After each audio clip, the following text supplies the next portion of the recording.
Olá, bom dia para você. Começar o dia ao lado do Senhor é uma bênção para todos nós.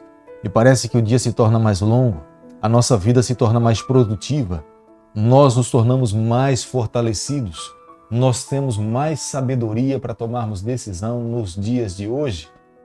E não pode ser diferente, é por isso que nós nos encontramos aqui. É de fato o nosso primeiro compromisso, é a nossa primeira responsabilidade abrirmos o nosso coração, nos voltarmos para o nosso Deus e deixarmos que Ele fale a nossa vida. Quero deixar com você nessa manhã uma parte da Bíblia do livro de Salmo, capítulo 79, o verso 13, que diz o seguinte: Quanto a nós, teu povo e ovelha do teu pasto, para sempre te daremos graça, de geração em geração proclamaremos os teus louvores. Salmo capítulo 79, o verso 13. É o que os filhos de Corá queriam e faziam constantemente, e é o que nós iremos também fazer no decorrer de toda a nossa vida. Nós somos ovelhas do pastoreio do nosso Deus, queremos ser pastoreados por Ele. É por isso que nós estamos clamando por Ele nessa manhã, pedindo a Ele que esteja ao nosso lado no decorrer desse dia. Nós sempre abriremos os nossos lábios para dar louvores, cantar louvores ao nosso Deus, e faremos isso de geração em geração, para todos sempre, até um dia emendarmos essa vida com a eternidade e vivermos com o Senhor para todos sempre. Nós chegamos ao final de mais um livro, do livro de Números.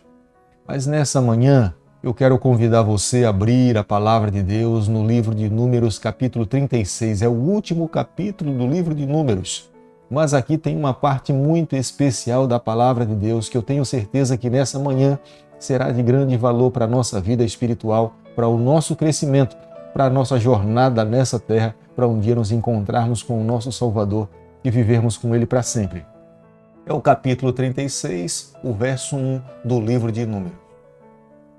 Chegaram os cabeças das casas paternas da família dos filhos de Gileade, filho de Maqui, filho de Manassés, das famílias dos filhos de José, e falaram diante de Moisés e diante dos príncipes, cabeça das casas paternas dos filhos de Israel. Deus estava preparando um povo para que pudesse entrar na terra que mana leite e mel, na terra que Ele tinha prometido a Abraão, na terra que Ele tinha prometido a Jacó. Deus queria um povo que estivesse completamente comprometido com Ele. Um povo que vivesse uma vida extremamente dependente do Senhor. Os seus feitos dentro da terra de Canaã deveriam ser resultado de viver uma vida obediente aos mandamentos e aos ensinamentos da palavra do Senhor. Deus queria que o seu povo usufruísse do melhor que aquela terra pudesse oferecer. Os frutos dos rios, das plantações, de fato, o melhor da terra Deus estava dando para o seu povo. Mas o receber essa bênção de Deus deveria ser resultado de viver uma vida obediente, uma vida de dedicação, de confiança na pessoa de Deus. Nós podemos ver a integridade de Deus. Ele não estaria dando mais para um ou menos para outro. Ele daria a justa medida para cada um. Ele daria a sua herança a justa medida para cada tribo. Deus queria que todos ficassem satisfeitos e vivessem felizes naquela terra. Mas havia uma preocupação no coração do Senhor. O que Deus não queria é que os seus filhos se envolvessem com as outras nações que estavam ao seu redor. Por isso que no capítulo 36 nós vemos uma preocupação da parte de Deus com respeito às famílias que estavam ali.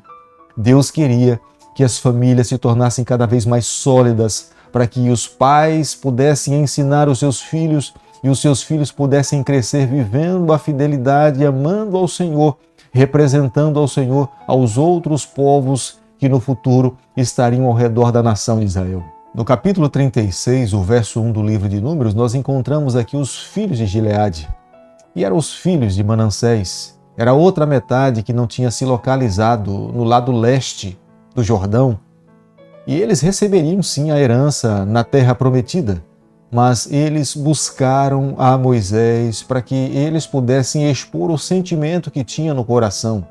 Havia uma preocupação por parte da tribo de Gileade, e Moisés traz uma resposta para eles, mas não era uma resposta pessoal, era uma resposta que Deus estava concedendo à tribo de Gileade e Moisés era apenas o mediador entre a tribo de Gileade e o que Deus de fato queria que eles pudessem fazer. O problema que a tribo de Gileade trazia para Moisés era com respeito aos casamentos que se dariam no futuro dentro da terra prometida. Eles usaram como exemplo as filhas de Zelofeade, que no período no deserto o seu pai acabou perdendo a sua vida. As filhas agora, como é que elas iriam entrar na terra prometida se elas se casassem com outras pessoas de outras tribos? Consequentemente, essas mulheres teriam que repartir a herança delas com os seus esposos que faziam parte de outra tribo. E, consequentemente, a herança delas ficaria diminuída. A terra, de fato, deveria ser repartida.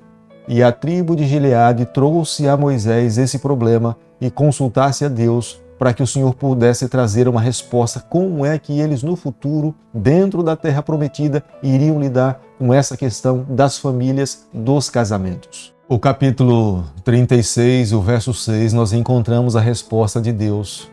Deus então falou através de Moisés dizendo o seguinte, que essas mulheres que não tinham irmãos e que o pai já tinha falecido, elas não poderiam se casar com pessoas de outras tribos, porque se elas se casassem, a herança delas, que era a sua terra, elas deveriam repartir com esses homens, mas elas deveriam se casar com homens, com pessoas da sua própria tribo, porque a sua herança ficaria dentro da sua própria tribo e não seria dividido com outras tribos, assim repartindo a sua herança.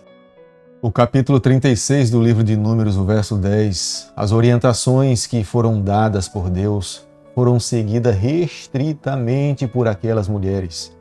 Dá para nós entendermos de que Deus tinha trabalhado no processo da transformação do coração daquela geração. A primeira geração que foi impedida de entrar na terra prometida era uma geração que não estava disposta a confiar e a depender do Senhor.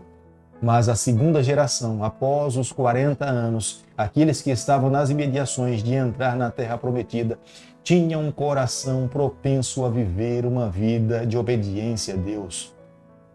Todas as experiências passadas preparou aquela geração para que pudesse viver dependente do Senhor. As moças que tinham consultado a Deus, as filhas de Zelofeade e as filhas de Moisés, elas estavam dispostas a viver e a seguir aquilo que Deus estava determinando para que elas pudessem fazer. E elas se casaram com os seus primos, filhos dos seus tios, para que a sua herança não fosse repartida com outras tribos, mas a sua herança permanecesse dentro da sua própria tribo, porque essa era a determinação de Deus. O capítulo 36, o verso 13, aqui estão as palavras de Deus dadas a Moisés, que são os mandamentos do Senhor. Eles a tomaram como sendo verdadeiros, como sendo fidedignos. Eles deveriam restritamente seguir aquilo que Deus estava pedindo para que eles pudessem fazer. Eles estavam acampados na Campinas de Moabe, às margens do rio Jordão, nas vésperas de entrar na terra prometida. Eles estavam apenas esperando Deus autorizar para que eles pudessem entrar e possuir a terra que manava leite e mel. Logo depois a seguir, Moisés teria que subir ao Monte Nebo, fechar os seus olhos e encerraria a sua trajetória nessa terra. Mas Moisés teria nas mãos a responsabilidade para que ele pudesse escrever o livro de Deuteronômio. O livro de Deuteronômio é a preparação de Moisés para o povo, as orientações, o discurso de Moisés, falando para o povo o que é que eles deveriam fazer. As leis que Deus tinha dado para que eles pudessem viver uma vida feliz. E seriam as suas últimas palavras antes de se despedir de toda a nação, entregar a liderança nas mãos de Josué e fechar os seus olhos para essa vida. O capítulo 36, nós podemos ver que o livro de Números ele cobre 39 anos da história do povo de Deus. O próprio apóstolo Paulo fala para nós que o livro de Números ele é de grande valor para nós, porque nos evita cometermos alguns erros que, ao chegarmos também agora às vésperas de entrarmos na Nova Jerusalém, nós não possamos cometer, mas que possamos seguir as mesmas orientações que Deus concedeu a Moisés para dar ao seu povo, olharmos para o livro de Números e tomarmos essas orientações para que nós também possamos seguir nos dias em que nós estamos vivendo. Nós não podemos menosprezar as orientações de Deus. eles sofreram porque deixaram de seguir o que Deus estava dizendo para eles. Às margens de entrar na terra prometida, o relato de 10 espias ficou claro que eles não conseguiram crer no que Deus tinha preparado para eles. Deus lutaria suas batalhas. Nos dias de hoje, nós também, como sendo o povo de Deus, nós precisamos marchar pela fé. Diante dos desafios que possamos nos deparar à nossa frente, nós não podemos desistir. Nós precisamos seguir confiantes, crendo que Deus estará ao nosso lado para nos conceder a vitória. Nós não podemos, diante das lutas do sofrimento que passamos, viver uma vida murmurando como viveu o povo de Israel. Quanta murmuração, quanta crítica aos seus líderes, quanta coisa falada que não deveria ser dita, e o céu estava com os seus olhos voltados para essa terra e anotando as palavras e as ações daquela geração. Foi a razão pela qual aquela geração não conseguiu entrar na terra prometida. Mas, amigos, entendemos que Deus tem preparado um povo. Nós fazemos parte desse remanescente. Nós queremos possuir a terra. Deus tem preservado em nossa vida o vigor, o Espírito Santo, para que nós possamos viver o melhor que Deus espera que nós possamos viver. As transformações que um dia Deus efetuou no coração daquela geração, nós hoje também nos colocamos à disposição de Deus para que Ele também transforme a nossa vida, que nos conceda a graça e nos dê a alegria de entrarmos nessa terra e usufruirmos do melhor que essa terra pode oferecer. Mas a nossa maior alegria será um dia podermos nos encontrar com o nosso Salvador e viver com Ele por toda a eternidade. Querido Pai, nas Tuas mãos, nessa manhã, nós nos colocamos, confessamos as nossas falhas, nós reconhecemos as nossas limitações, mas, Pai, a cada dia nós queremos viver uma vida dependente de Ti. Perdoa as nossas falhas, coloca e mantém o nosso nome no livro da vida, é o nosso pedido, é a nossa oração, e nós fazemos em nome de Jesus. Que o Senhor te abençoe e te guarde, que Ele faça resplandecer o seu rosto sobre você, que Ele tenha misericórdia de você, que sobre você, nessa manhã, Ele levante o seu rosto e conceda a sua paz em nome de Jesus.